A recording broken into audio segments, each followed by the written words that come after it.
तेरी कितनी हिम्मत, मेरी मेरी पुश्तैनी जायदाद पे नजर रखेगा तू? अगर हिम्मत है तो सामने आके दिखाओ। मेरे घर की तरफ बढ़ता हुआ तेरा हर एक कदम तुझे भारी पड़ेगा, भारी पड़ेगा।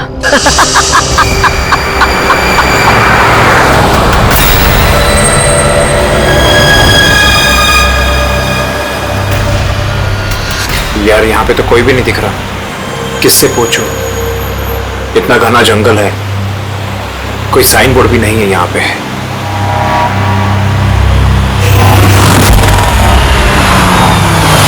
अरे भाई साहब, ये पिपलिया गांव का रास्ता यही है ना?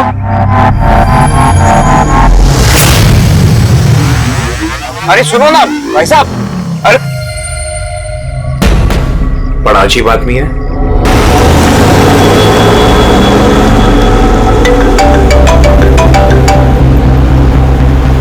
Hi baby. हाय, पहुंच गए? बस पहुंचने वाला हूँ। तू टेल मी, तुम अब तक नहीं पहुंचे, इतनी लेट कैसे हो गए? एक्चुअली क्या है, ये जगह शहर से काफी दूर है और यहाँ ज्यादा लोग भी नहीं दिख रहे मुझे। Alright, tell me, are you missing me? Of course, पूछने वाली क्या बात है? अच्छा, तुम एक काम करो, जल्दी जल्दी ये सारी फॉर्मेलिटीज खत्म कर लो, अपनी सारी कागजी कार्रवाई एंड ऑल दैट। उसके बाद मे बी नेक्स्ट फ्लाइट से I can come and join you in India. What's it? Great, that's good news.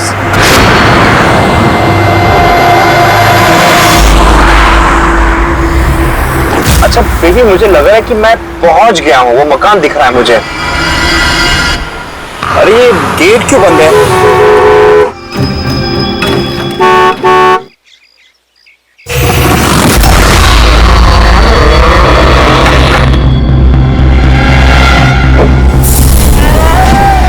जी, राय रंजीत के मकान में जा रहे हो? हाँ। मच्छा, मच्छा, वो तेरी जिंदगी की सबसे बड़ी गलती होगी। मच्छा, मच्छा। लेकिन आप कौन है? मैं तुम्हारी मौत, तुम्हारी मौत।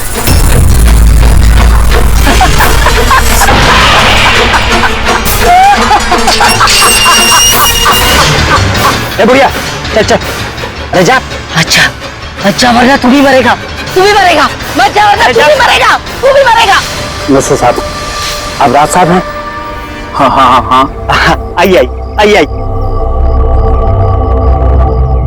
Hello Raj, Raj are you okay? कौन था? हाँ हाँ, अरे वंदना, मैं ठीक हूँ, कोई नहीं था और मैं पहुंच गया हूँ। ठीक है, बंगले पे मैं कॉल करता हूँ तुम्हें। Okay okay, you take care. हाँ, I speak to you soon. Bye bye bye.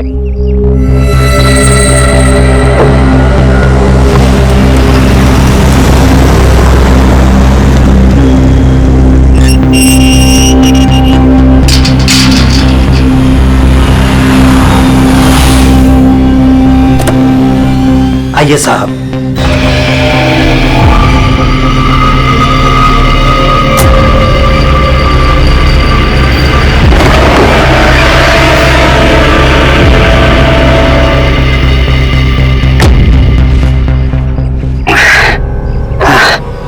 साहब, सफर में कोई तकलीफ तो नहीं हुई? नहीं, लेकिन वो औरत कौन थी? बुढ़िया औरत जो आपसे बात कर रही थी ना, लाली नाम है उसका, थोड़ी अजीब सी है। आपको उसकी बातों का बुरा तो नहीं लगा? नहीं, बुरा नहीं लगा मुझे, पर मुझे एक बात समझ में नहीं आई कि उस औरत ने मुझे यहाँ आने से मना क्यों किया। जाने दीजिए ना साहब उसकी बातों का, थोड़ी सी हिली हुई है, कुछ भी बकती रहती है। आप आइए, अंदर आइए।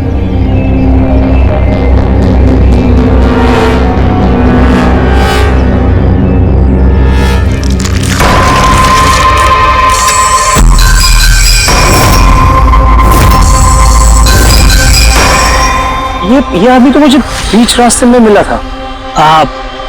उसका नाम कमल है, यहाँ का माली। हमने सोचा अब आप यहाँ पर रहने वाले हैं तो क्यों ना बगीचे के जो रंग बिरंगे फूल हैं फिर से खिल उठाएं। अच्छा, आइए साहब।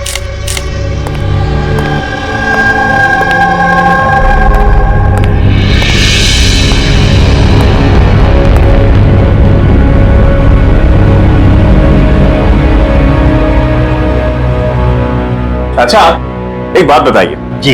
यहाँ कितने साल से काम कर रहे हैं आप? बस साहब ये समझ लीजिए कि मैंने बचपन में चलना यहीं से सीखा था, और अब इस घर से तभी जाऊंगा जब मेरी अर्थी उठेगी। साहब, अब ये घर आपका है, कहीं आप मुझे नौकरी से निकाल तो नहीं? अरे नहीं नहीं नहीं चाचा, ऐसे कैसे बात कर रहे हैं आप? ऐसी कोई बात नहीं, बिल्कुल बेफिक्र रहिए। और उसमें इतने बड़े घर की देखरेख आपके सिवा और कौन कर सकता है? हाँ? वाकई में आप बहुत नेक इंसान हैं। आइए।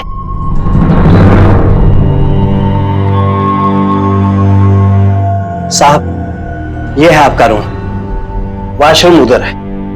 आप फ्रेश हो जाइए, तब तक मैं आपके लिए खाने पीने का बंदोबस्त करता हूं। ठीक है। ठीक है साहब।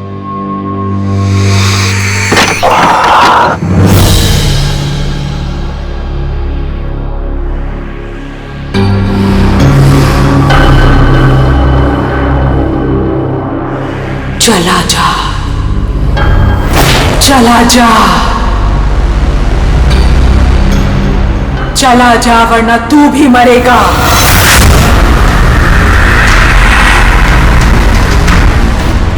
कौन?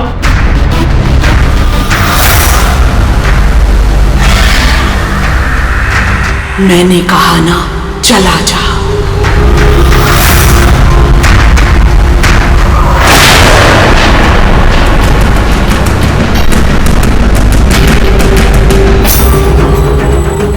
कौन है?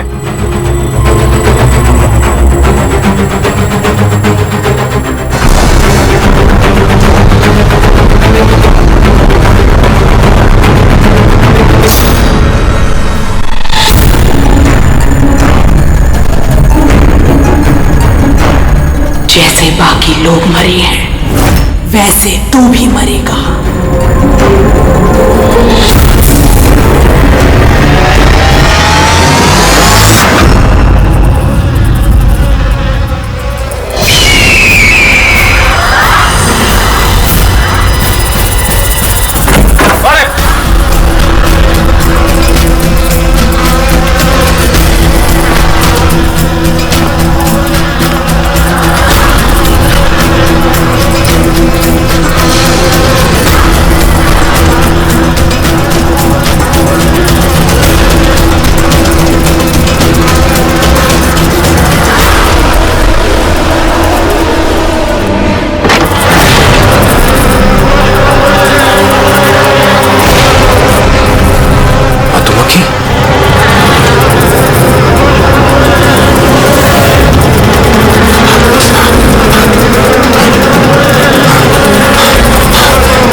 प्रद्युमन प्लीज। हाँ जरा शांत हो जाइए, कौन बोल रही है? मैं कौन बोल रही हूँ, मुझे क्या काम है, मैं सिर्फ उन्हें बताऊंगी। Can you just make me speak to him right now, please? एक तो रोल करिए। सर, हाँ सर, फोन कॉल है। सर कोई लेडी है, बहुत रो रही है, कह रही है सिर्फ आपसे बात करेगी। Hello hello, ACP Pradyuman. हाँ मैं एसीपी प्रद्युमन बोल रहा हूँ। हाँ कहिए। सर मैं वंदना बोल रही हूँ अमेरिका से। हाँ बताइए। सर मेरे साथ बहुत बहुत बहुत बुरा हुआ सर। क्या हुआ आपके साथ?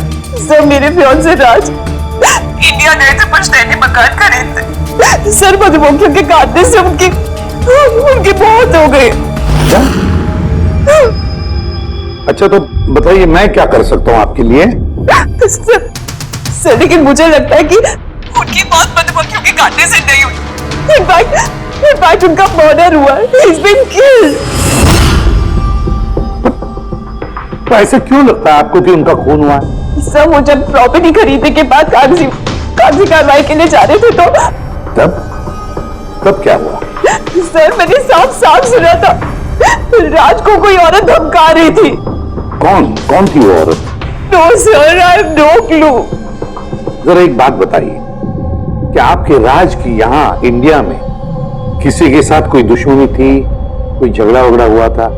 नहीं सर, राज की किसी के साथ कोई एनिमिटी, कोई दुश्मनी नहीं थी। इनफैक्ट राज तो इंडिया में किसी को जानता ही नहीं था। तो फिर कौन कर सकता है ये? कौन जान ले सकता है राज की?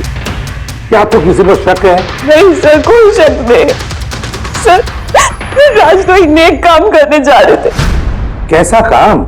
He wanted to start an orphanage. सिर्फ एक अनाथ आश्रम खोलना चाहते थे वो। वाकई नेक काम है, लेकिन किससे खरीदने वाले थे मकान वो? सब मकान तो वो ऑलरेडी खरीद चुके थे गवर्नमेंट से नीलामी के बाद।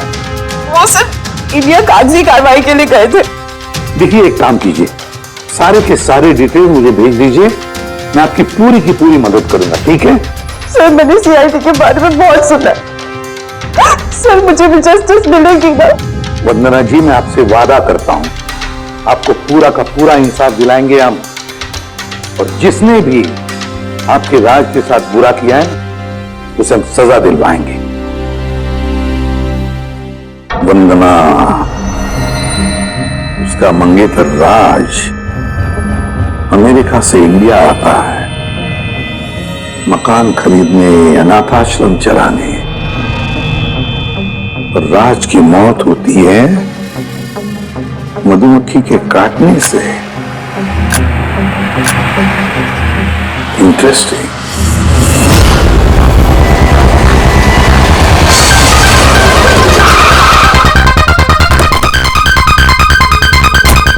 सर यही वही बंगला है जो राज ने सरकार से नीलामी में खरीदा था। अच्छी खासी प्रॉपर्टी लग रही है। आप देखभाल करते हो उस जगह की? जी हाँ, कहिए। कहेंगे आप, हम सिर्फ सुनेंगे। क्या मतलब? सीआईडी? क्या बात होगी सर? राज राकेश नाम के एक आदमी का खून हुआ है यहाँ पे। बहुत बुरा हुआ सर उनके साथ। उन्होंने सरकार से ये मकान खरीदा था। हाँ, उन्हीं की बात कर रहे हैं। उनका खून भी हुआ, मधुमक्खियों के काटने से उनकी मौत हुई है। मैंने खुद अपनी आंखों से देखा था। नहीं, देखा होगा आपने, लेकिन यहाँ इस बंगलों में आने से पहले किसी औरत ने उन्हें धमकी दी थी। कुछ जानते हो उस औरत के बारे में? अच्छा, वो लाली साहब, वो बुढ़िया तो बेतुकी बेसर की बातें करती रहती है। आप उसकी बातों को गंभीरता से मत लीजिए। क्या गंभीरता से लेना और क्या नहीं वो हम तय कर लेंगे। आप ये बताइए कि वो लाली वो रहती कहाँ है? कहीं भी नहीं सर। कहीं भी नहीं मतलब? उस बेचारी का ना तो अपना कोई घर है और ना ही कोई अपना परिवार। बस दिन भर इधर उधर घूमती रहती है। नहीं, कहीं तो बैठती होगी, खाना वाना खाती होगी, कोई एक जगह होगी ना जहाँ पे वो रहती होगी ज्यादातर। हाँ, पास में एक तालाब है, अक्सर वहीं बैठी रहती है। अच्छा, दे क्या तुम इस लाली से मिल लो, तब तक इस मकान का चक्कर लगा लेता हूं मैं। ठीक है, अब जरा वो जगह दिखाओ जहां पे खून हुआ था। आइए साहब। राज साहब यहां गिरे पड़े थे।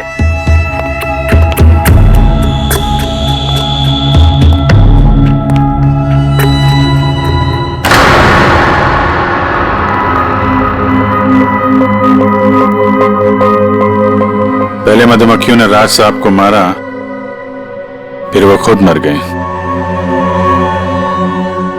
ये मधुमक्खी के हमले यहाँ पे अक्सर होते रहते हैं क्या? नहीं साहब, इससे पहले तो मैंने एक मधुमक्खी भी नहीं देखी यहाँ।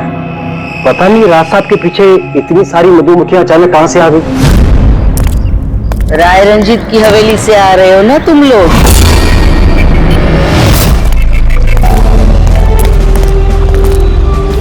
क्या कहा आपने? राय रंजीत के मकान से लौट रहे हो? आप कौन है? क्यों गए थे वहां? अपनी मौत को दावत देने गए थे? सर लगता है ये लाली है। आप लाली हो ना? हाँ, तुम्हें किसने बताया? तुम्हें राय रंजीत के जासूसों ने यहाँ भेजा? हाँ, उन्होंने ही भेजा है ना यहाँ पे। कौन राय रंजीत? सांप था वो, सांप। उसने मेरी दादी को धोखा दिया, उन्हें अपने ही घर से धक्के मार के निकाल दिया। शर्म आनी चाहिए तुम्हें रंजीत। तुम अपनी खुद की भाभी को घर से बाहर निकाल रहे हो। कम से कम अपने भैया का तो लिहाज किया होता। अरे उनका क्या लिहाज करना, उन्होंने खुद ही तो अंगूठा लगाकर ये घर मेरे नाम किया है। तूने उन्हें शराब पिलाकर धोखे से अंगूठा लगवाया था। अब क्यों किया, कैसे किया, इस गहराई में जाने से क्या फायदा। समझने वाली बात तो ये है कि ये मकान अब मेरा है और तू सड़क पर आ गई है। चलो निकलो इसे यहाँ से। अब तक कितने लोग मरे? वो सब लोग मर गए जिन्होंने वो मकान खरीदना चाहा।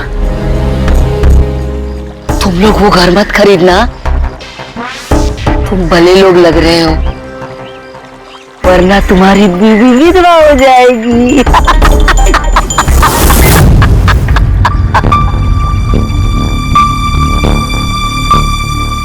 माँ जी, ये कुछ पैसे हैं, काम आएंगे।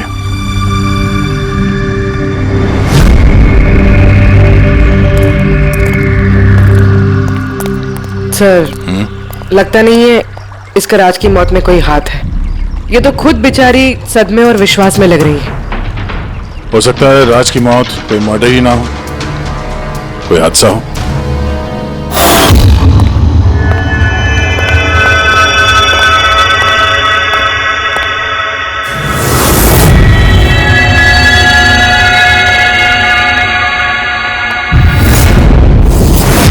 अरे ये कमरा खुला कैसे है? ये तो बंद था। एक मिनट रुको, शायद राज ने खोला।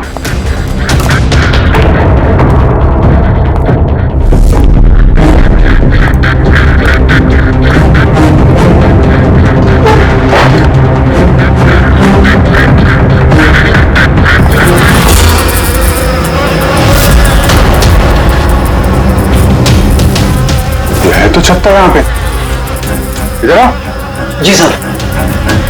ये है मधुमक्खी का छत्ता। मैं पहली बार देख रहा हूँ साहब। तो ये राज यहाँ इस स्टोर रूम में क्या करने आया था? साहब शायद बगल में देख आए होंगे। अच्छा, और उस वक्त तुम खाना लेने गए थे? जी सर।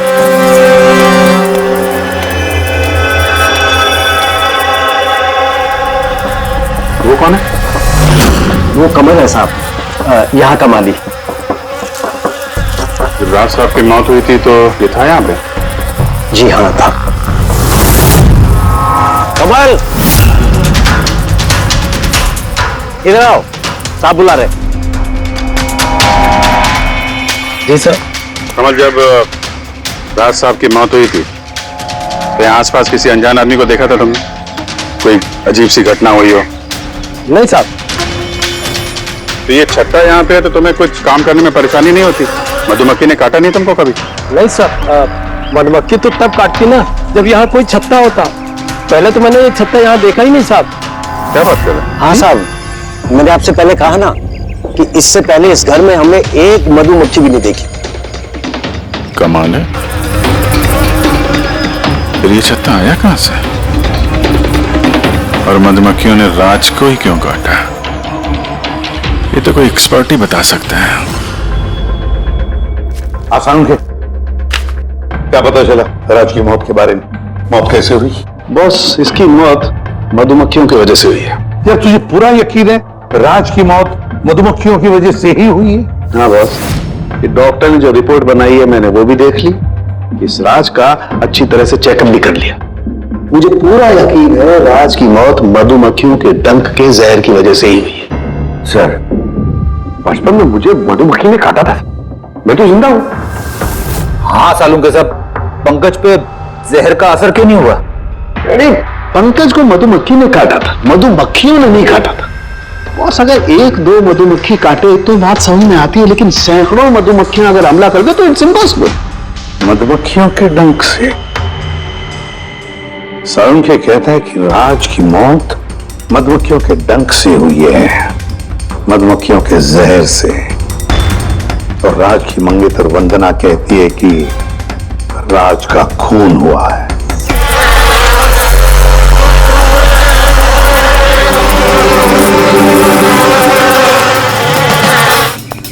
हंड्रेड % इस छत्ते को बाहर से लाकर यहाँ पर लगाया गया। मधुमक्खी के छत्ते को किसी और जगह से लाके किसी और जगह लगाया जा सकता है? इतना आसान है? इतना मुश्किल भी नहीं है। शहद के व्यापार के लिए अक्सर ऐसा किया जाता है। आप बता सकते हैं कितने दिन पहले इस छत्ते को यहाँ पे लगाया गया? ज्यादा दिन नहीं, लगभग 2-3 दिन। सर अगर मान भी ले कि खूनी ने ये छत्ता यहाँ पर इसलिए लगा था कि वो राज को मार सके, लेकिन उसे कैसे पता था कि ये मधुमक्खियां राज पे ही हमला करेंगे, किसी और पे नहीं?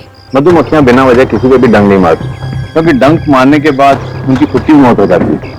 तो ऐसी क्या चीज है जो उन्हें उत्तेजित करती है अटैक करने के लिए? देखिए, जब उन्हें लगता है कि सामने वाले इंसान से उन्हें कुछ खतरा। अच्छा केदार साहब, ऐसा हो सकता है क्या कि मधुमक्खियों को ट्रेन किया जा सके कि वो किसी एक आदमी पे हमला करें?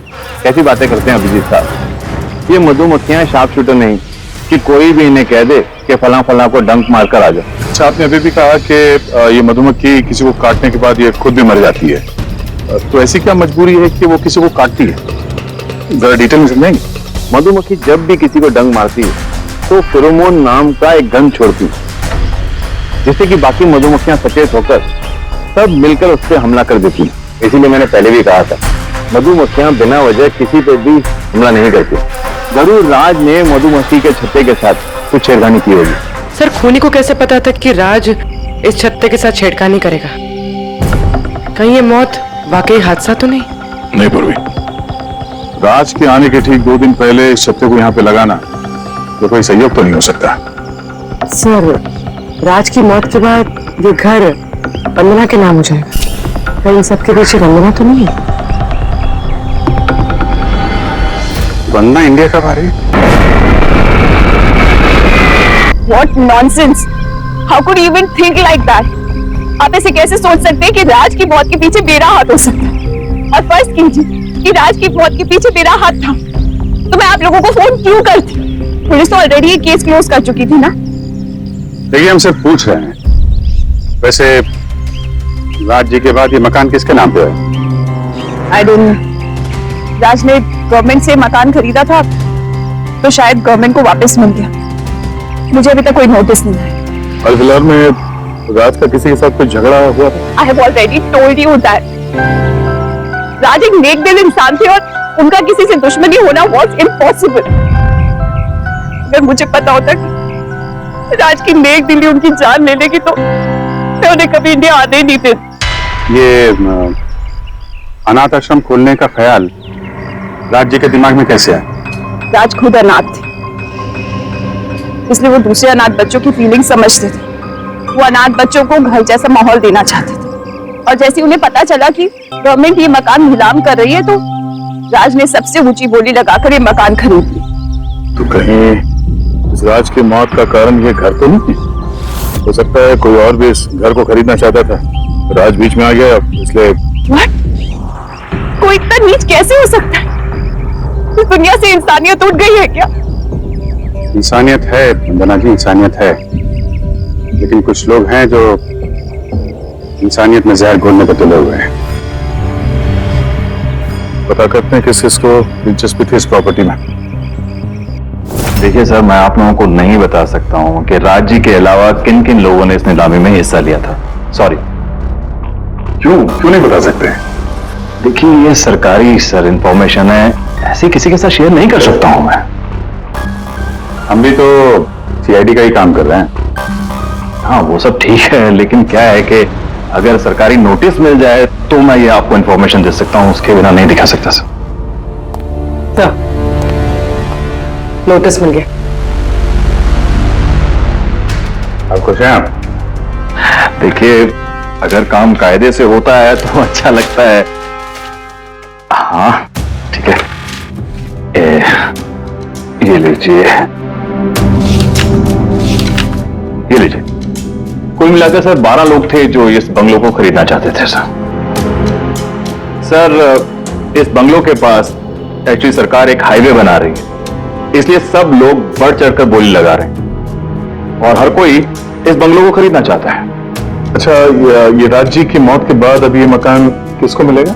देखिए, राज जी ने कागजी कार्यवाही पूरी नहीं की थी, इसलिए नीलामी अब दोबारा से होगी और जो विजेता होगा उसको ये बंगलो मिल जाएगा। ऐसे? और ये नई नीलामी कब होगी?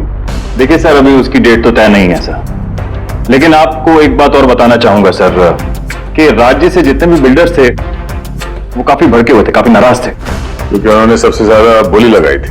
नहीं सर, एक्चुअली उन्होंने डेडलाइन के बाद बिड सबमिट की थी सर, इसी वजह से लोग नाराज थे उनसे।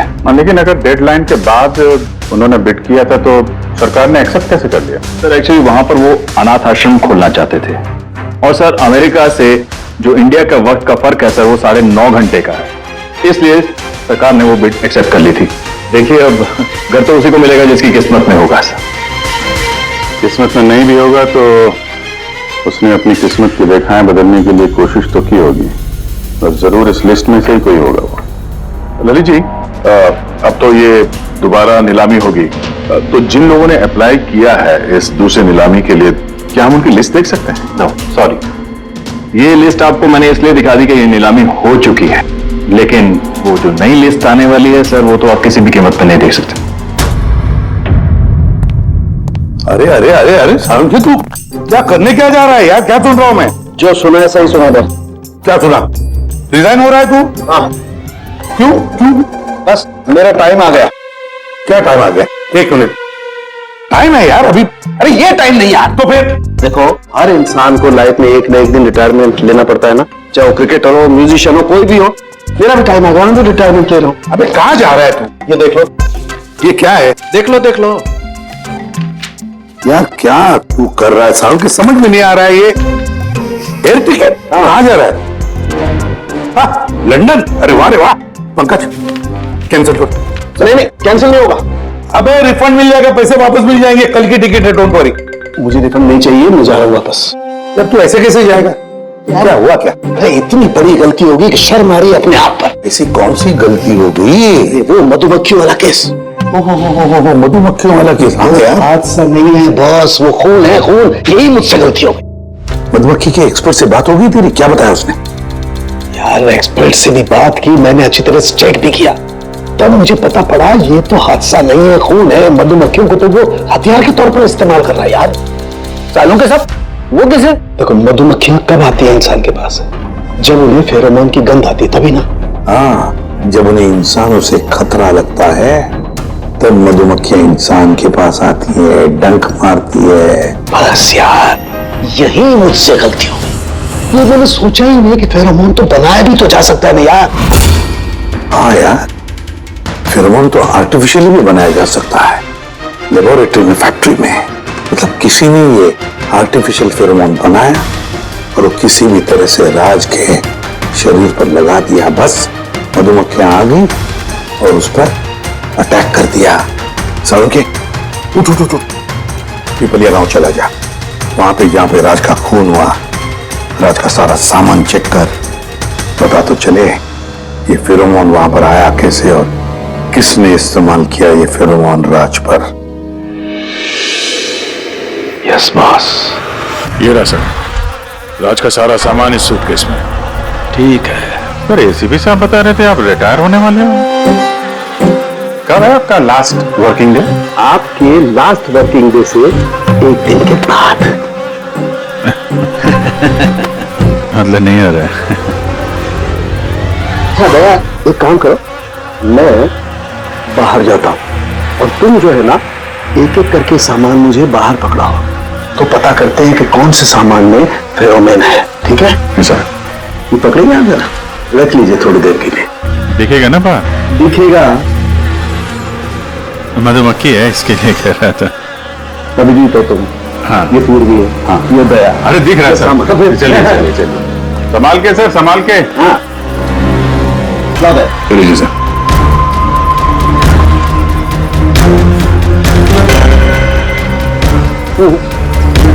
नहीं, इसमें फेरोमोन नहीं।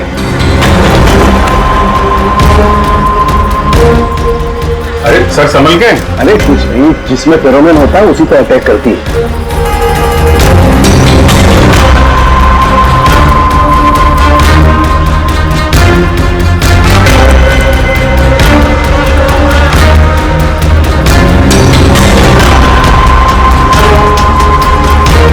चलिए यार।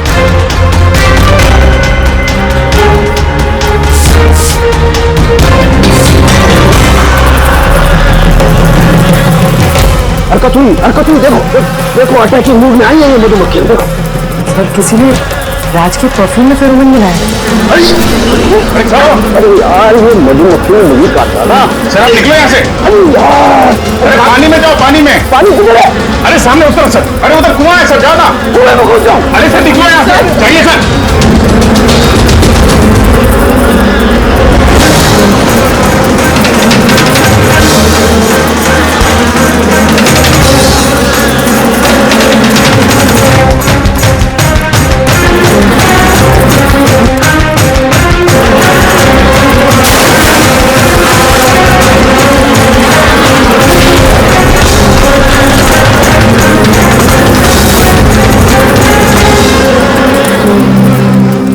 आप ठीक हो सर? बाप रे बाप।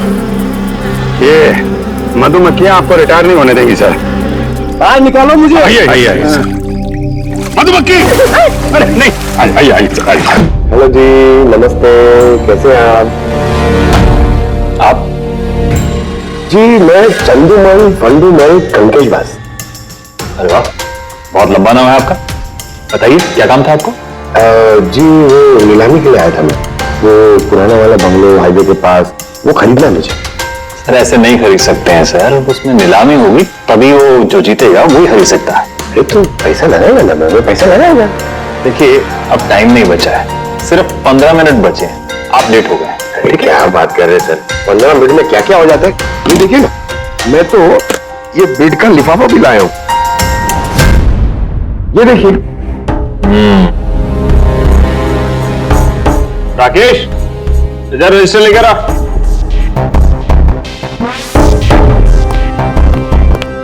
साहब को दो, एंट्री कीजिए सर। हाँ यहाँ पर एंट्री कर दीजिए। अच्छा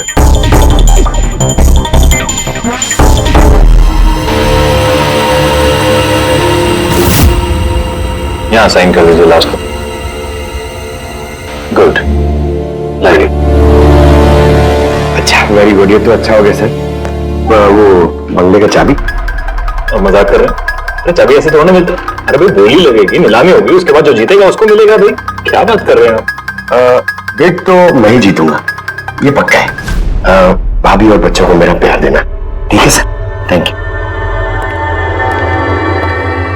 पता नहीं कहां कहां से चले आते हैं, कमाल है।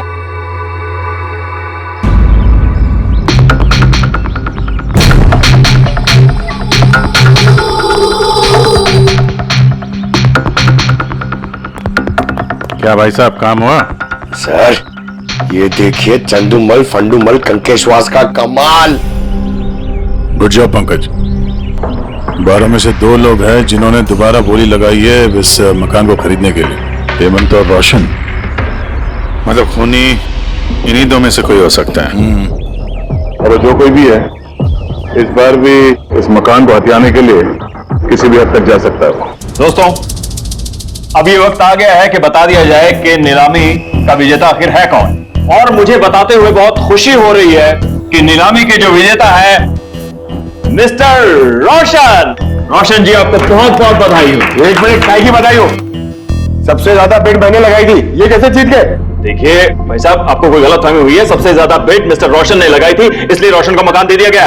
ऐसा हो ही नहीं सकता, मैंने बहुत ऊंची बोली लगाई थी, ये बेट मुझे मिलनी चाहिए थी। आप ऐसे ही बात कर रहे हैं सर, मैंने तीनों लिफाफे चेक किए हैं और चेक करने के बाद मिस्टर रोशन की कीमत सबसे ज्यादा थी, इसलिए मिस्टर रोशन को मकान दे दिया गया है। प्लीज कौन यार, अब हार गए हो तो बच्चों की तरह रो मत। बिजनेस है, ऊंच नीच होती रहती है। बिजनेस में बेईमानी नहीं चलेगी। ये दिखाइए, आप पहले वो लिफाफे दिखाइए, मुझे अभी देखना है किसने कितने बिट करी है। दिखाइए दिखाइए दिखाइए, लाइए। मुझे भी चेक। नहीं नहीं नहीं, ये नहीं दिखा सकते, ये नियम के खिलाफ है। चीटिंग करना भी नियम के खिलाफ है। मैंने 7 करोड़ की बिट करी है, 4 करोड़। इनके अभी हेड ऑफिस से फोन आएगा और बोलेंगे कि मैंने सिर्फ 3 करोड़ लगाए। कोई फोन नहीं 4 करोड़ कम। आपके कहने से फोन आएगा। चलो उठाओ, फोन उठाओ तुम्हारा भी। कि मुझे क्या करने क्या नहीं करना है, आप मुझे नहीं बताएंगे। ललित जी, आप तो बड़े कायदे कानून की बातें किया करते थे और फोन भी नहीं उठा रहे हैं। भाई ये तो बहुत गलत बात है, आप ब्यूरो चलिए हमारे साथ। आप कहाँ खिसक रहे रोशन जी? आप हमें मिठाई नहीं खिलाएंगे? नई प्रॉपर्टी ली है आपने? हाँ? आइए, आप ही आइए। आइए आइए। सर रोशन जी बिल्कुल ठीक बोल रहे हैं सर। सर रोशन जी का इससे कुछ लेना देना नहीं है। जो भी फ्रॉड हुआ है सर मैंने किया है। ये रोशन का जुर्म अपने सिर पर क्यों ले रहे हो? अच्छा खासा पैसा दिया है क्या रोशन ने तुम्हें? और एक बात याद रख लो, ये पैसा खर्च करने को नहीं मिलेगा, क्योंकि तुरंत फांसी होगी तुम्हें।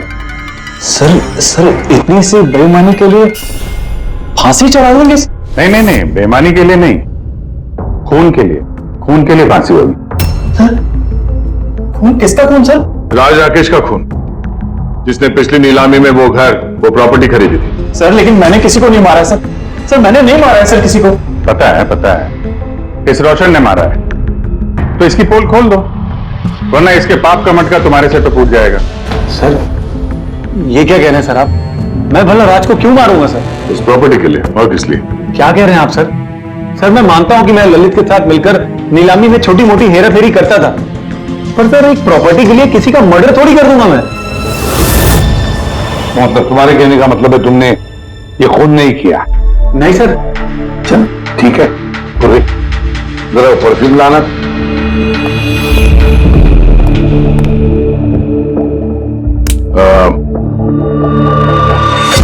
ये परफ्यूम छिड़क दूं? बाहर मधुमक्खियों का छत्ता है, क्या बोलता है? Sir perfume? हाँ आपकी मर्जी सर, लेकिन हमारे केस से परफ्यूम का क्या लेना देना सर? तुम्हें वाकई पता नहीं इस परफ्यूम का कोई इस केस से संबंध है? सर जी हम सच कह रहे हैं सर, राज जी की मौत से हमारा कोई संबंध नहीं है सर। ललित बिल्कुल ठीक कह रहा है सर।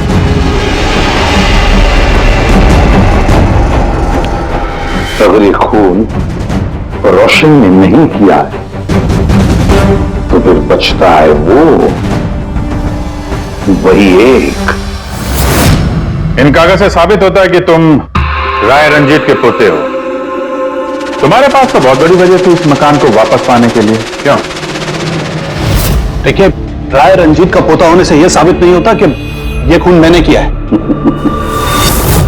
हेमंत जी, खूनी कभी कभी अपने जुर्म के सबूत अपने साथ लेकर चलता है, जैसे तुम। मैं समझा नहीं। मैं समझाता हूं। ये रहे सबूत। कमाल है सालों के सब, सेफ्टी सूट पहनने के बावजूद भी आप दोनों को मधुमक्खियों ने काटा। हाँ, कभी कभी सेफ्टी सूट पहनने के बाद भी मधुमक्खियां डंक मार सकती हैं, और फिर मधुमक्खी के छत्ते को इधर से उधर ले जाने में तो और भी ज्यादा अटैक हो सकता है, नहीं? जी देखिए, वो दरअसल बहुत हो गया हेमंत, तुम्हारी बेगुनाही का और भी कोई सबूत चाहिए? जी नहीं, मैंने ये सब किया था। जब राज बंगले में घुसा तब मैं वही था, और मौका देखकर मैं बंगले में घुस गया था। मैंने परफ्यूम की बोतल के अंदर फेरोमोन मिला दिया। उसके बाद राज को आवाज से डिस्ट्रैक्ट किया, मधुमक्खी के छत्ते तक लेकर गया, और उसके बाद का काम मधुमक्खियों ने कर दिया था। मुझे मेरा पुश्तैनी मकान वापस चाहिए था। वाह रे वाह, अपने पुश्तैनी मकान के लिए तुमने एक नेक इंसान का खून कर दिया। कानून तुम्हें कभी माफ नहीं करेगा, तुम्हें कम से कम आजीवन कारावास की सजा होगी। ले जाओ इसे पंकज।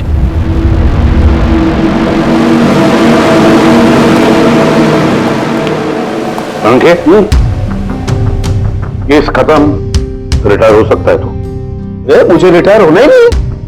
कल तक तो बोल रहा था रिटायर करो। वो कल की बात थी। भगवान, मतलब पीछा तो नहीं छूटने वाला इस आदमी से अपना। हाँ, पीछा नहीं छूटने वाला है किसी का, किसी से नहीं। मुझे तुम्हारे बिना चैन नहीं, और तुम्हें मेरे बिना चैन नहीं। ये लीजिए, सरकार ने बंगलो अब राज से आपके नाम करने का निर्णय लिया है। उम्मीद है कि अब आप मिस्टर राज के अनाथ आश्रम खोलने का सपना पूरा कर पाएंगे। राज के जाने के बाद मेरी लाइफ का यही मकसद रह गया है, उसका आखिरी सपना पूरा करना।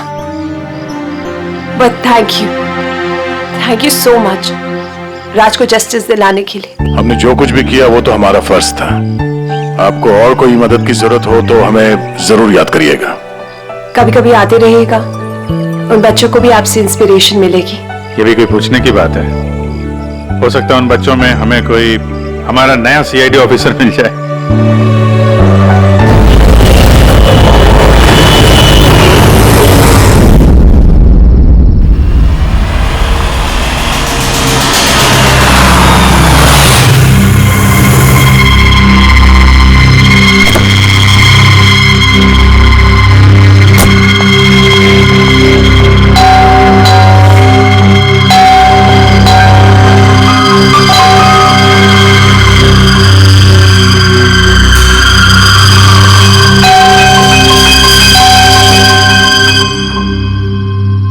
हम लोगों को पार्टी में बुला करके सो तो नहीं गया हुआ है। सर अपनी खुद की बर्थडे पार्टी में कैसे सो सकते हैं? अरे कोई भरोसा नहीं है, 60 साल का हो गया वो। सुधीर बाहर आ भाई। हेलो, पार्टी आज ही है कल की? हाँ पार्टी आज ही है, हम श्योर। मैं फोन करता हूँ एक बार।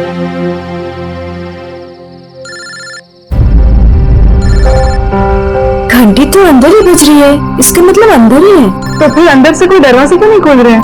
मैंने कहा ना 60 साल का हो गया, बचपना नहीं गया इसका भी। सुधीर,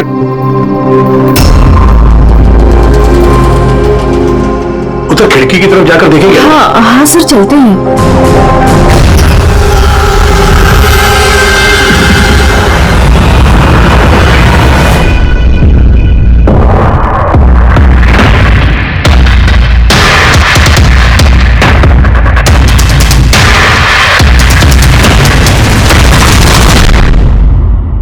इमरजेंसी मेडिकल कार्ड, इन्हें बादाम और फिश से एलर्जी थी।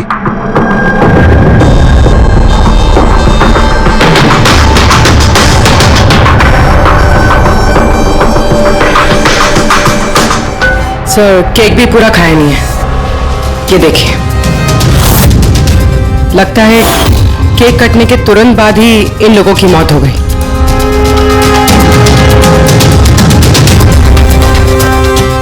हाथापाई के कोई निशान नहीं है, सीधे गोली लगी है।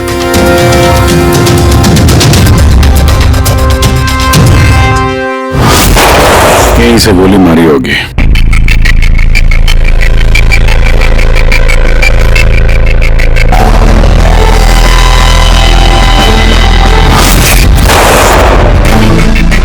चौथी लाश कहाँ है?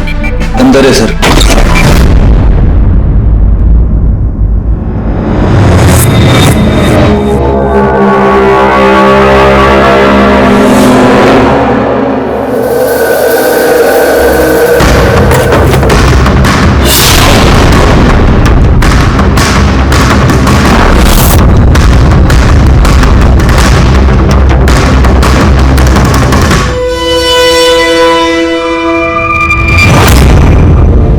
गन केस, गन गायब है।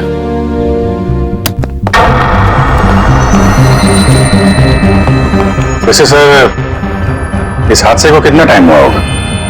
इन चारों की मौत कल दोपहर में 2 बजे से 4 बजे के बीच में हुई। कौन होगा ये, कुछ पता चला? हाँ सर, वो सुधीर जी हैं, आरके विप्स इंडस्ट्रीज के चेयरमैन। वो उनका बड़ा बेटा नील और ये उनका छोटा बेटा रितेश। और अंदर जो है वो सुधीर जी की वाइफ है माया। सर नील और रितेश दोनों आरके विप्स कंपनी के बोर्ड मेंबर थे, लेकिन कंपनी की हालत बहुत खराब थी, बंद होने पे आ गई थी।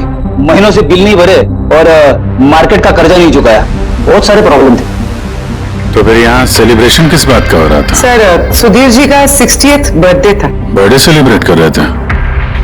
तो और भी लोग आए होंगे ना यहाँ पे? ऑफिस के कुछ लोग आए थे सर, और उनसे पूछताछ करके उन्हें जाने दिया। ये सब लोग यहाँ एक साथ रहते थे क्या? नहीं सर, यहाँ पे तो सिर्फ सुधीर जी और माया रहते थे। सुधीर जी ने नील और रितेश के लिए अलग अलग बंगले खरीद के रखे थे, ये दोनों वहीं पे रहते थे। आज तो ये अपने डैड का बर्थडे मनाने के लिए आए थे। सर शाम को बहुत बड़ी पार्टी होने वाली थी, केक काटने के कुछ मिनट बाद ही सबकी मौत हो गई। पार्टी प्लान करने वाली टीम आई थी यहाँ पर, किसी ने दरवाजा नहीं खोला तो वापस चले। मुझे लगता नहीं कोई बाहर से आया होगा। जो कुछ भी हुआ है इन चारों के बीच में हुआ। नहीं, यहाँ घर में कोई नौकर वोकर तो होगा ना? है ना, नौकर है ना, लेकिन वो गाँव गया। सुधीर जी ने सिर्फ आज के लिए एक सर्वेंट हायर किया था, वो कल सुबह काम करके गया। और पार्टी खत्म होने के बाद साफ सफाई करने आने वाला था। पार्टी खत्म होने से पहले ये सब खत्म हो गया। लगता तो ये मर्डर ही है। सॉरी डॉक्टर साहब, पर मुझे ऐसा लगता है कि इन चारों के अलावा यहाँ कोई पांचवा भी था जो बाहर से अंदर आया था। जरा ध्यान से देखो, यहाँ पे कहीं भी हाथापाई के कोई निशान नहीं है और हर चीज अपनी जगह पे है। ऐसा लगता है कि किसी ने केक में कुछ ऐसा मिला दिया था जिसे खा के चारों बेहोश हो गए। उसके बाद वो पांचवा आदमी घर के अंदर घुसा और उसने सबको गोली मारी। ये बस 100% मर्डर ही है। मर्डर और सुसाइड भी। पर तुम इतने यकीन से कैसे कह सकते हो? सही है देखो, बाकी तीनों लाशों के पास स्ट्रगल का कोई भी निशान नहीं है सिवाय सुधीर जी के। पैर भी मुड़े हुए हैं, ब्लड लॉस ज्यादा है, तो ऐसा लगता है कि जब इनको गोली लगी तो ये जिंदा थे। अगर ये भी केक खा के बाकियों की तरह बेहोश होते तो उनकी तरह पड़े रहते। इन्होंने तीनों को गोली मारी और फिर खुदकुशी कर ली, ऐसा लगता है। अगर ऐसी बात है तो जिस गन से गोली चली वो गन कहाँ है? गन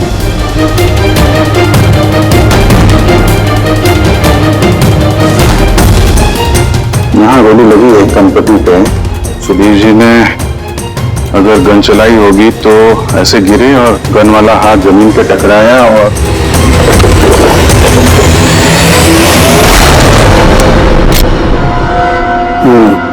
ये रही गन। सर, ये देखिए, रितेश का मोबाइल मिला है। सर, उसने केक काटने के बाद ही अपने सोशल प्रोफाइल पे सेल्फी अपलोड की। मैं कह रहा था ना, पांचवा कोई हो ही नहीं सकता है। सब पता नहीं क्यों मुझे अभी भी शक है। अब शक करना तो अपना काम ही है सर। एक काम करते हैं, जितने भी एविडेंस हैं, जितनी भी चीजें हैं, ब्यूरो लेके चलते हैं, देखते हैं एसपी सर क्या कहते हैं। गड़बड़ लगती है सर। बस मुझे उन लोगों के पेट में केक के टुकड़े मिले, वो केक जो उन लोगों ने खाया था, और उस केक में सेडेटिव मिला हुआ था, नशीली दवाई। सेडेटिव इन्होंने खाया और बेहोश हो गए। चारों? नहीं, तीन। नील, रितेश और माया। मुझे इन तीनों के ही पेट में सिर्फ केक के टुकड़े मिले। मतलब सुधीर जी ने वो केक खाया ही नहीं था? नहीं, सुधीर सिर्फ अकेला था जो गोली लगते वक्त होश में था। क्या सुधीर जी ने अपने बर्थडे पे केक नहीं खाया? नहीं खाया, क्योंकि उस केक में बादाम मिला हुआ था। लेकिन सर, उनके घर वालों को तो पता ही होगा कि उन्हें बादाम से एलर्जी थी। एग्जैक्टली। तो वो ऐसे केक लाए क्यों? अजीब है, बर्थडे सुधीर जी का और केक उन तीनों ने खाया। केक तीनों ने खाया, लेकिन वहां पर जो गन मिली है उसमें से 4 गोलियां चली हैं जो इन चारों को लगी। कमाल की बात यह है कि उस पर सुधीर की उंगलियों के निशान, और वो गन भी सुधीर जी के नाम पे ही रजिस्टर्ड है। तो सुधीर जी ने पहले उन तीनों को गोली मारी, फिर खुदकुशी कर ली। पर क्यों? बर्बादी से बचने के लिए। धंधा डूब रहा था, कर्जे बढ़ रहे थे, इसलिए अपने साथ पूरे फैमिली को भी मार डाला। और क्या वजह हो सकती है? हाँ सर, ऐसा ही लग रहा है। सुधीर जी जानबूझ के वो बादाम वाला केक लाए थे ताकि उन्हें खाना ना पड़े। उसने बाकी तीनों को सेडेटिव डाल के वो बादाम वाला केक खिला दिया और बेहोश होने के बाद उन्हें मार के खुद आत्महत्या कर ली। तो रितेश ने जो फोटो अपलोड किया था नेट पर, तो लगा उसे। कितने बजे ली थी ये फोटोग्राफ? सर, 2:05। और अपलोड किया? सर, 2:07। सर एक बात बता, केक खाने की कितनी देर बाद बेहोश हुए होंगे सब लोग? 20-25, मतलब 2:30 या 2:35। और अंदाजन मौत का वक्त भी वही है सर, वो 2:30 से 2:45 बजे के बीच। मतलब सब कुछ हुआ है 40 मिनट के अंदर अंदर। 20 मिनट? ये क्या है? परछाई कैसी है? ये शैडो? ये चारों तो यहाँ खड़े, तो फिर वहां पे परछाई कैसे आई? वहीं जाकर देखना होगा कि ये शैडो कैसा है। 2:04। पर्दे वर्दे की पोजीशन सेम हो गई ना? बिल्कुल सर। पोजीशन ले लेते हैं। रेडी? 2-5 या। अरे इसमें तो कोई परछाई दिख नहीं रही। तो उसमें परछाई कहां से आ गई?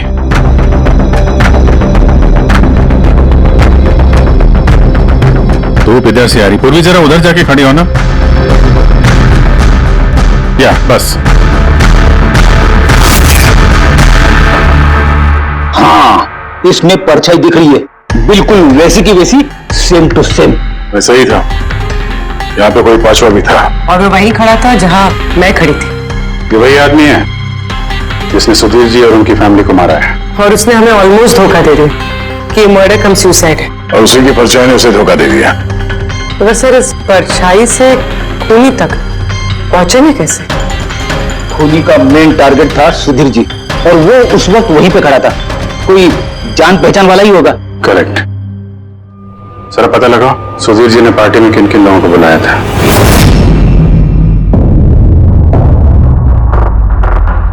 सर, मैं परी। तुम सुधीर जी की एग्जीक्यूटिव असिस्टेंट थी? जी सर, मैं Jahnvi. Marketing head? Yes sir. जी, मेरा नाम जगन्नाथ है, मैं कंपनी का लॉयर हूँ। और सुधीर जी के पर्सनल लॉयर भी? जी हाँ, लेकिन आप लोग हमसे क्या जानना चाहते हैं? सुधीर जी की कंपनी में करीब 300 लोग काम करते हैं, लेकिन उन्होंने अपनी पार्टी में सिर्फ आप तीनों को बुलाया। ऐसा क्या खास रिश्ता था आप लोगों का सुधीर जी के साथ? सर, मैंने पहले भी कहा है कि मैं उनकी एग्जीक्यूटिव असिस्टेंट थी। तो एक एग्जीक्यूटिव असिस्टेंट के साथ इतने पर्सनल रिलेशन? सर, मैं सिर्फ उनका काम ही नहीं बल्कि उनकी पूरी लाइफ मैनेज करती थी। आई मीन पर्सनल और प्रोफेशनल दोनों।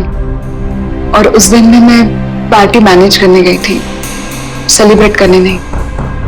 और आप वकील साहब? सर, सुधीर और मैं बचपन के दोस्त हैं। उसका बर्थडे और मैं ना जाऊं, ये कैसे हो सकता है? और आपको क्यों इनवाइट किया था सुधीर जी ने पार्टी में? सर, मुझे सुधीर सर ने नहीं, नील ने इनवाइट किया था। मैं और नील बहुत अच्छे फ्रेंड्स थे। सी, आप उनका पूरा शेड्यूल मैनेज करती थी। तो पार्टी वाले दिन कोई मिलने आने वाला था? कोई मीटिंग वगैरह रखी थी आप लोगों ने? सर, उस दिन बैंक हॉलीडे था तो कुछ मीटिंग या अपॉइंटमेंट नहीं थी। और उनका बर्थडे था तो वो पूरा दिन अपनी फैमिली के साथ ही स्पेंड करना चाहते थे। कल दोपहर 2 और 3 के बीच में आप तीनों कहाँ थे? सर, मैं तो अपने घर पे ही थी, वी ब्लॉग बना रही थी। Video blog. मेरा एक इंटरनेट चैनल है जिस पर मैं कुछ वीडियो बना के अपलोड करती हूँ। सर, मैं घर पे सो रही थी, मेरी तबीयत ठीक नहीं थी। सर, मैं अपनी फैमिली के साथ फिल्म देखने गया था। अच्छा, इधर हाल ही में सुधीर जी के बिहेवियर में कोई बदलाव देखा आप लोगों ने? हाँ सर, मैंने एक बात नोटिस की थी। सर, अभी से कुछ 1 महीने पहले हम लोगों की मीटिंग चल रही थी।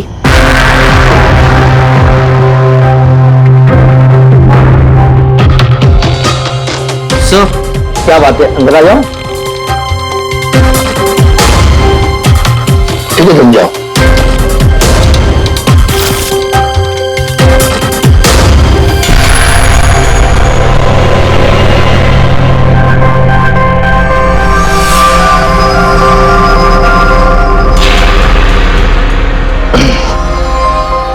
Sorry gentleman, meeting is over. बच्चों के कपड़े? Yes sir. अच्छा, और कुछ नोटिस किया आप लोगों ने? कोई अजीब बात? हाँ सर, कुछ 2 हफ्ता पहले मुझे वजीर ने बोला था कि वो अपनी वसीयत चेंज करना चाहता है। वसीयत बदलना चाहते थे, क्यों? पता नहीं सर, उनकी वसीयत में 3 लोगों के नाम थे। एक उनकी बीवी का, माया का, और 2 उनके बेटे। लेकिन वो एक चौथा नाम उसमें जुड़वाना चाहता था, ऐड करवाना चाहता था। क्या नाम क्या था उस चौथे का? सर, नाम तो उसने नहीं बताया। आपने वसीयत बदली थी? जी, मैंने सब पेपर्स तैयार कर दिए थे, बस नाम भर के और सुधीर को साइन करने थे। फिर पता नहीं क्या हुआ, अचानक अपने बर्थडे से कुछ दिन पहले उसने मुझे कहा कि वसीयत नहीं बदलनी है, वो पुरानी वाली वसीयत ही रखनी है। ठीक है, अब ये चौथा आदमी कहां से आ गया जिसका नाम सुधीर जी अपनी विल में इंक्लूड करना चाहते थे?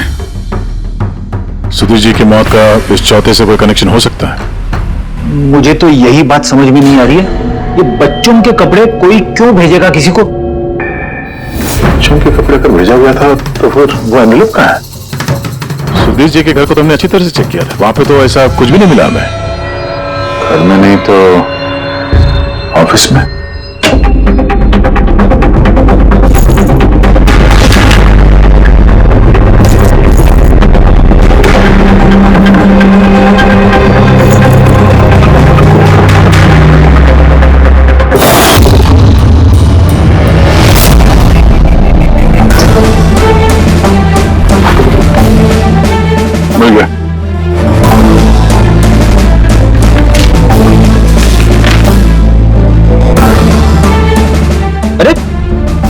इस पे तो कोई पोस्टल स्टैंप और भेजने वाले का नाम भी नहीं है। फिर ये पार्सल यहाँ तक पहुंचा किसे? लगता है किसी ने एनवेलप सीधे कंपनी के पोस्ट बॉक्स में डाल दिया।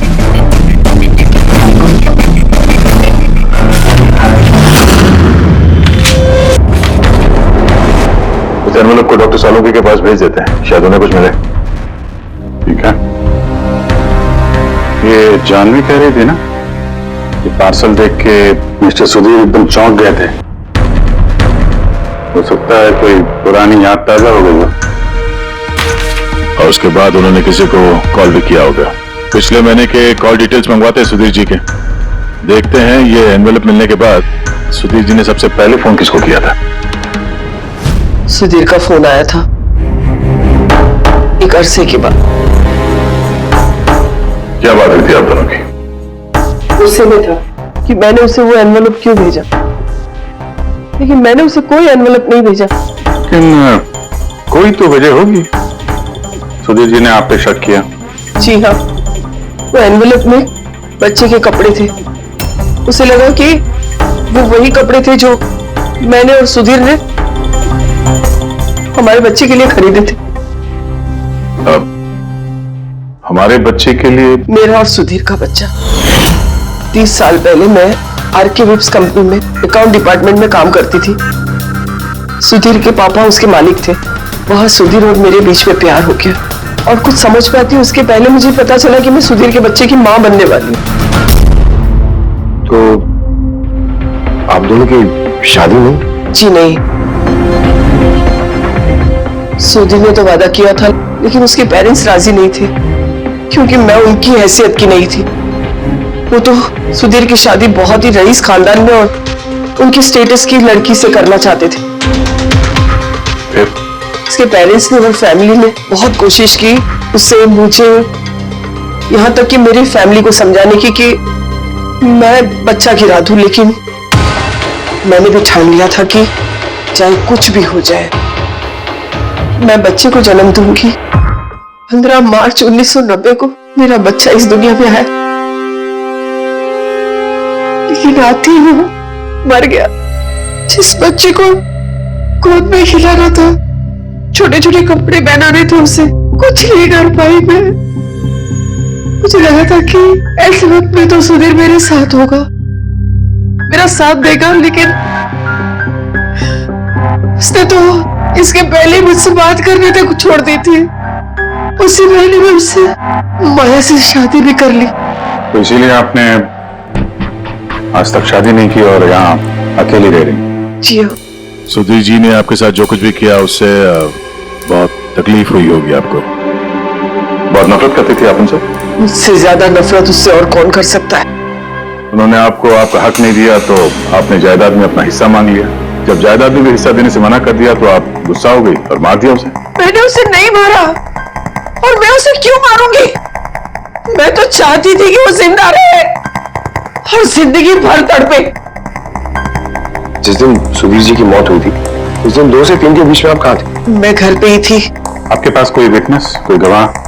कोई सबूत नहीं है।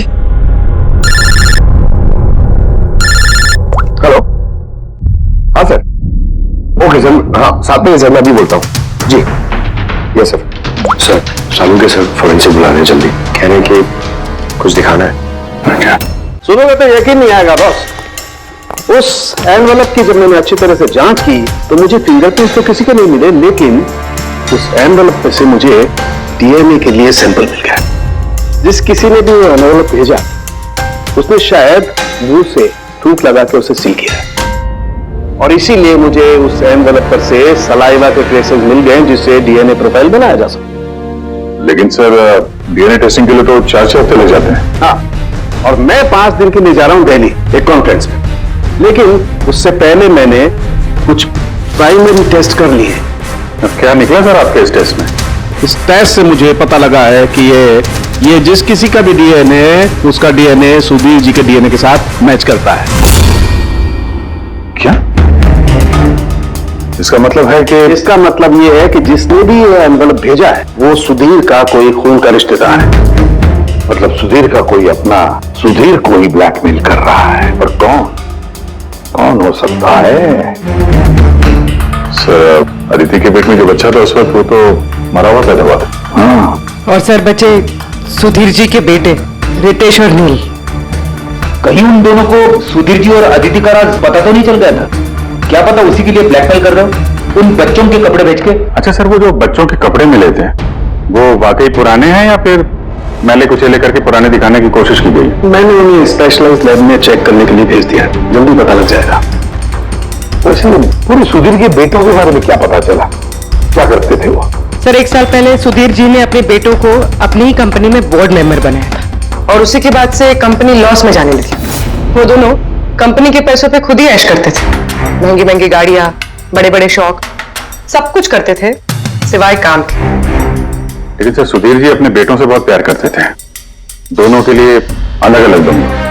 तो कहीं ऐसा तो नहीं कि उन दोनों ने ही वो एनवेलप लेटर बॉक्स में डाला? ये बात समझ में नहीं आ रही, लेकिन ये ब्लैकमेलिंग क्यों? अरे यार पैसों के लिए, कंपनी डूब रही थी।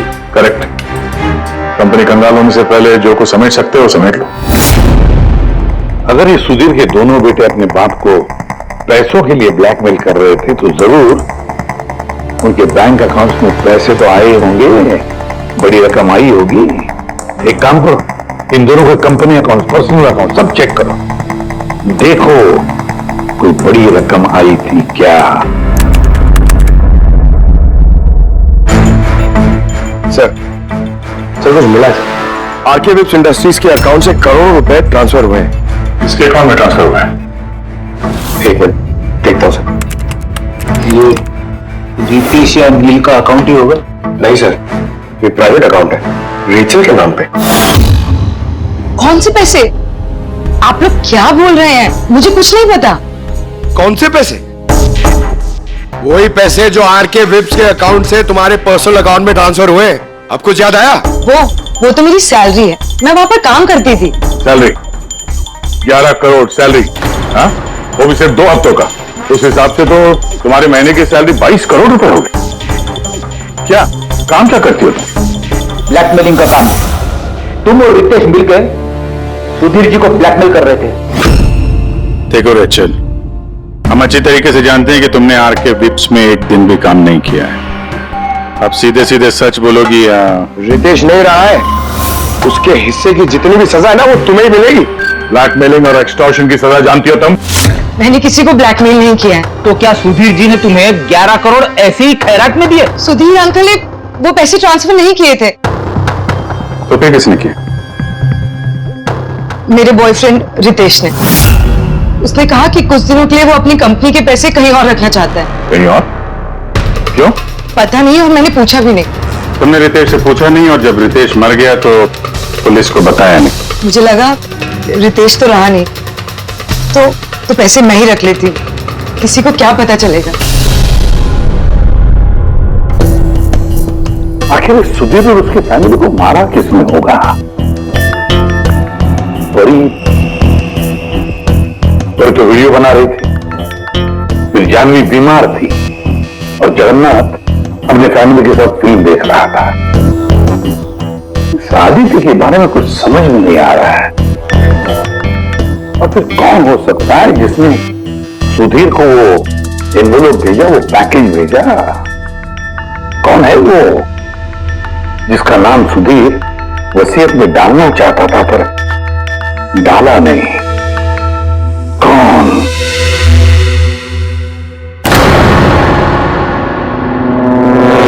फ्रिज में दूसरा केक कहां से आया? हाँ सर, ये 2 केक। वही तो, जब बर्थडे था तब सुधीर ने अपने फैमिली के साथ छोटा वाला केक क्यों काटा जबकि इतना बड़ा केक है फ्रिज में? सर, ताकि वो रात में पार्टी पे ये बड़ा वाला केक खा सके। अरे यार सुधीर जी कोई 18 साल के बच्चे थोड़ी न थे जो अपने बर्थडे के लिए 2 केक मंगाएंगे। सर हो सकता है ये केक उन्हें किसी ने गिफ्ट किया हो, ये बादाम वाला केक। लेकिन बॉक्स में लेके आएंगे ना, इस पर केक शॉप का नाम भी होगा बॉक्स पर। नहीं सर, वहां हमें तो कोई बॉक्स मिला नहीं। हो सकता है किसी ने केक घर पे बनाया, तभी हमें बॉक्स नहीं मिला वहां पे। लेकिन ये बादाम वाला केक बनाए किसने होगा? सर मैं जानवी का सोशल प्रोफाइल चेक कर रही थी। उसके ऐसे बहुत सारे फोटोज हैं जिनमें वो केक्स और पेस्ट्रीज बेक कर रही है। बेकिंग का बहुत शौक है उसे। हाँ मुझे बेकिंग पसंद है। तो क्या? तो कुछ नहीं, तुमने बादाम वाला केक बनाया था ना सुधीर जी के लिए। जब मुझे पता है कि उनको बादाम से एलर्जी थी तो मैं उनके लिए बादाम वाला केक क्यों बनाऊंगी? क्योंकि तुम चाहती थी कि वो केक ना खाए, खाते तो बेहोश हो जाते ना। और तुम चाहते थे कि जब तुम उन्हें मारो वो होश में रहे, तड़पे तुम्हारे साथ, गिड़गिड़ाए, है ना? मैं सुधीर अंकल को क्यों मारना चाहूंगी? तुमने केक में सेडेटिव नहीं मिलाया रितेश, नील और माया को मारने के लिए? आप लोग ये सब क्या बोले जा रहे हैं? बस बस नाटकबाज, तुमने बोला था ना कि तुम उस दिन बीमार थी और घर पर ही थी, कहीं नहीं गई थी। फिर पार्टी में कैसे गई थी ना पार्टी में? मैं सच में 2-3 बजे तक सो रही थी। फिर मैं जब सोकर उठी तो मुझे लगा कि मैं थोड़ा बेटर फील कर रही हूँ और इसलिए मैं पार्टी में चली गई। इसमें मैंने क्या गलत किया? अगर तुम 2 से 3 बजे तक सो रही थी तो 2:30 बजे के आसपास जब सुधीर जी की मौत हुई तब तुम्हारा मोबाइल उनके घर के पास क्या कर रहा था? देखो जानवी, झूठ बोल के कोई फायदा नहीं है। हमने तुम्हारे मोबाइल के रिकॉर्ड चेक किए हैं। जिस वक्त सुधीर जी की मौत हुई तुम्हारे मोबाइल की लोकेशन उनके घर के पास थी। अब सच बताओगी या और टाइम वेस्ट करना है? मैं और नील एक दूसरे से प्यार करते थे।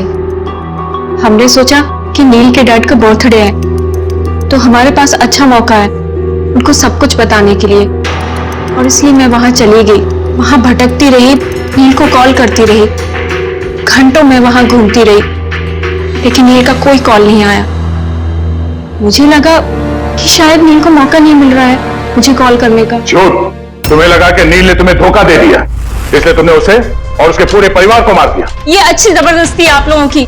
अगर मुझे बेकिंग पसंद है तो इसका मतलब ये तो नहीं कि खून मैंने किया है। इंटरनेट पर रेसिपी देखकर केक तो कोई भी बना सकता है। केक बनाना कौन सा मुश्किल काम है? और रितेश की गर्लफ्रेंड रेचल, वो भी तो बेकिंग करती है। आप लोग उससे जाकर क्यों कुछ नहीं पूछते? सबसे पूछेंगे हम, बुला सबको। बड़ा इंटरेस्टिंग केस ही है।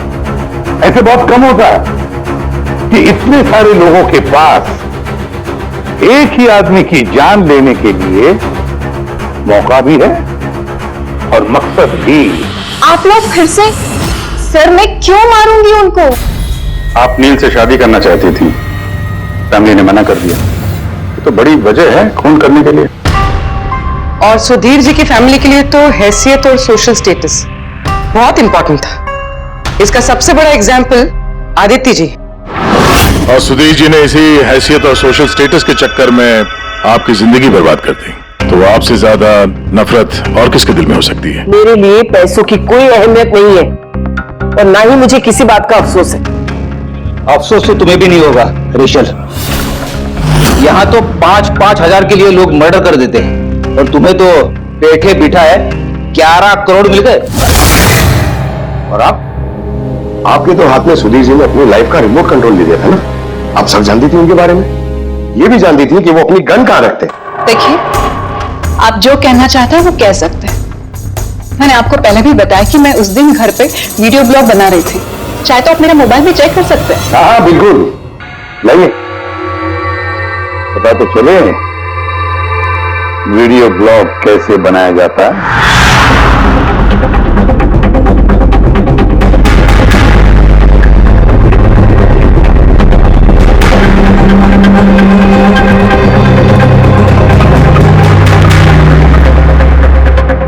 सर, अब तो आपको यकीन आ गया ना कि उस दिन मैं अपने घर पे DIY वीडियो बना रही थी। DIY मतलब? Do it yourself. सर, मैं अपने इंटरनेट चैनल पे लोगों को रोज के काम करने के इजी तरीके बताती हूँ। Do it yourself. सर, हाँ, न्यूज़पेपर देखिए, डेट भी वही है। हाँ है तो भाई, यानी वीडियो उसी दिन शूट हुआ है। सर, सर मैंने मेमोरी कार्ड पे डेट और टाइम चेक किया। ये वीडियो उसी दिन बना है, 2 और 4 के बीच बना है। अच्छा, और सर परी की मोबाइल लोकेशन क्रॉस चेक की हमने तो पता चला कि उस दिन वो घर पे ही थी। पूरी एक काम करो, इन चारों लेडीज को अलग अलग कमरे में बिठाओ। सर चलिए।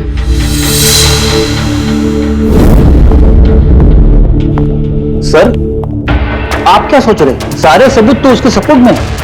मुझे तो इस केस में अंधेरा छाता हुआ नजर आ रहा है। फिर एक बात तो पक्की है कि जब अंधेरा होता है तब परछाई नहीं होती, लेकिन मुझे लगता है ये सारा का सारा केस परछाइयों का ही खेल है। सनडायल जानते हो ना? सनडायल सनडायल वो सूरज की रोशनी किस दिशा में होती है उसके मुताबिक टाइम बताते हैं उससे। हाँ, मतलब सनडायल एक ऐसी चीज है जिससे हमें आकाश में सूरज की जगह पता चल सकती है, जिसकी वजह से हम वक्त का अंदाजा लगा सकते हैं। अब देखो, धरती हमारी घूमते रहती है, उस हिसाब से सूरज की जगह भी बदलने लगती है, जिसकी वजह से सनडायल पर परछाई की पोजीशन भी बदलते रहती है। ये तो समझ में आ गया सर, मगर इसका इस केस से क्या लेना देना? लेना देना है फ्रेडी।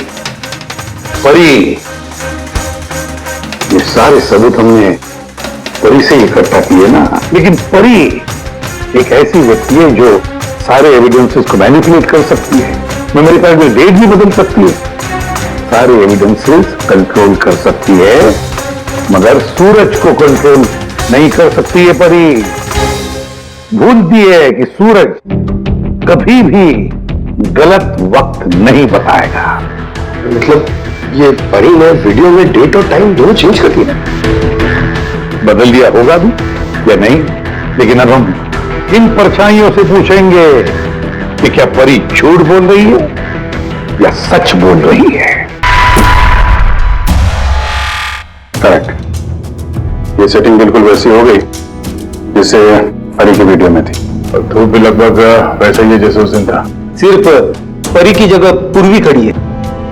सर, हमें यहाँ पे कैमरे का मालिक अगले 6 घंटे तक पूर्वी को यहीं पे इसी जगह खड़ा रहना पड़ेगा जैसे वीडियो में परी खड़ी।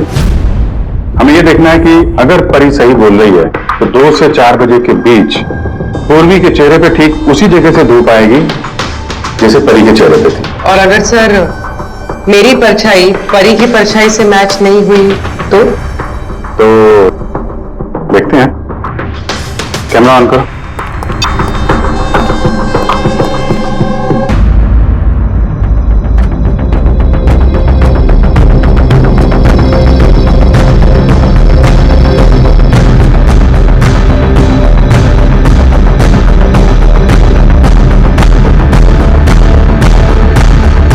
चलो, गुड, ओके पूर्वी, रिलैक्स।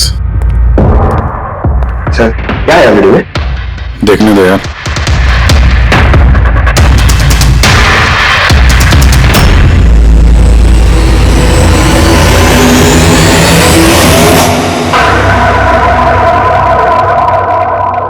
सुबह 11 बजे से 1 बजे के बीच तुमने वो वीडियो रिकॉर्ड किया था, और फिर तुमने बड़ी चालाकी से वीडियो ब्लॉग का डेट और टाइम दोनों चेंज कर दिया।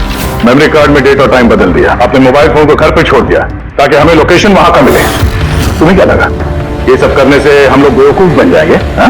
ना तुम हमें बेवकूफ बना सकी, ना आसमान में निकले सूरज को। तुम्हारे वीडियो में धूप का डायरेक्शन देखकर साफ पता चल रहा है कि वो वीडियो 11 और 1 के बीच शूट हुआ है। अच्छी कोशिश की थी तुमने, लेकिन रिसर्च में कच्ची रह गई तुम। परी, तुम्हारे बारे में हमने सब कुछ जान लिया है।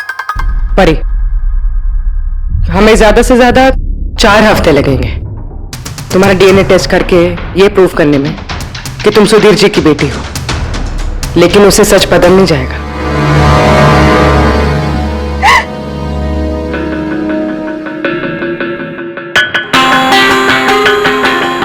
मैं उन्हें मारना नहीं चाहती थी, बिल्कुल उन्हें मारना नहीं चाहती थी। मैं बस इतना चाहती थी कि वो मुझे अपना ले। बचपन से लेकर आज तक मैं अनाथ आश्रम में पढ़ी हूँ, तो बस एक फैमिली चाहिए थी मुझे। तुम्हें सुधीर जी के बारे में पता कैसे चला? वो मेरे बचपन के कपड़ों की वजह से, उन कपड़ों पर हॉस्पिटल का कार्ड था, वो निकालना भूल गए थे। उसी कार्ड पर पापा का नंबर भी था। मैंने पापा को बहुत ढूंढा था, फिर लास्ट ईयर मुझे उनकी कंपनी के बारे में पता चला। लेकिन तुमने उनकी कंपनी क्यों ज्वाइन की? तुम तो चाहती कहीं भी सुधीर जी से मिलकर बता सकती थी कि तुम उनकी बेटी हो। लेकिन मैं पहले उन्हें जानना चाहती थी, मिलना चाहती थी। फिर धीरे धीरे मुझे पता चला कि वो बुरे इंसान नहीं है, वो दिल के अच्छे। तब मुझे ऐसा लगा कि शायद उस वक्त के हालात खराब होंगे, इसलिए उन्होंने मुझे अनाथ आश्रम में भेज दिया था। मगर अब तो सब ठीक हो गया था ना, अब तो वो मुझे अपना सकते थे ना। तो फिर तुमने उनसे मिलते ही वसीयत में हिस्सा क्यों मांगा? क्योंकि मैं जानना चाहती थी कि उनके लिए इम्पोर्टेंट क्या है, पैसे या मैं। तभी सुधीर जी अपनी वसीयत चेंज करना चाहते थे। हाँ, और ये सुन के मैं बहुत खुश हो गई थी। मगर सुधीर ने अपना फैसला बदल दिया, जो तुमसे सहा नहीं गया। सब उनकी वाइफ और उनकी बेटों की वजह से हुआ। उनसे ये बर्दाश्त नहीं हो रहा था कि पापा मेरा नाम दिल में ऐड करने की कोशिश कर रहे। मतलब एक बार फिर से सुधीर जी ने तुम्हें अपनाने से मना कर दिया?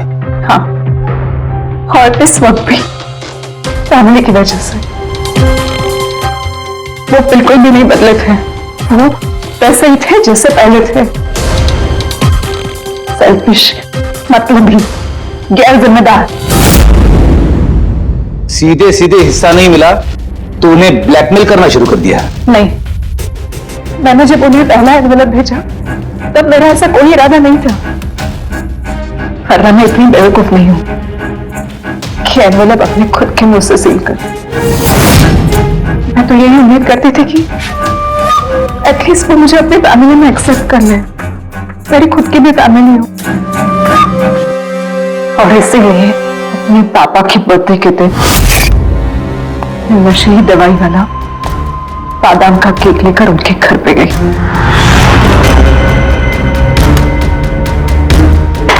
Happy birthday to you.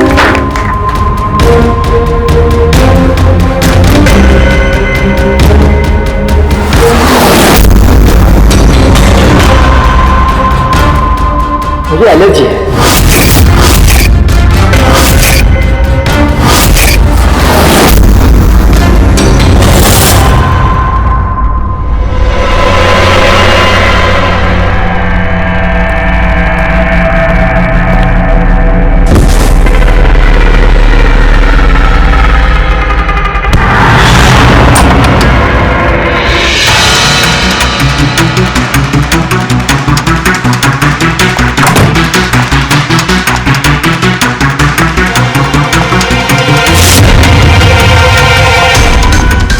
बेटा,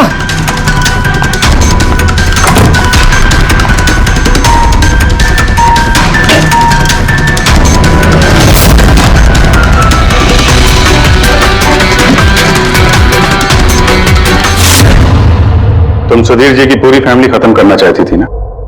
तुम्हारा मकसद पूरा हो गया। अब तुम्हारे साथ उनकी फैमिली का आखिरी मेंबर भी खत्म हो जाएगा। जेल जाने से पहले हम तुम्हें किसी से मिलवाना चाहते हैं।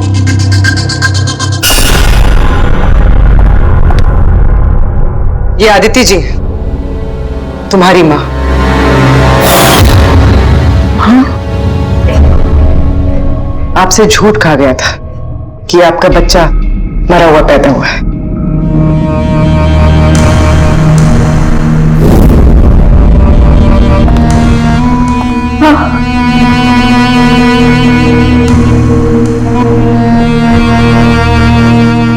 परी ने सुधीर और उसके परिवार को खत्म कर दिया।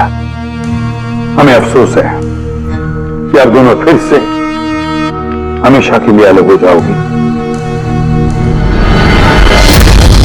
इस तरह के और भी एपिसोड देखने के लिए हमारे चैनल को सब्सक्राइब करें और बेल आइकन दबाना ना भूलें।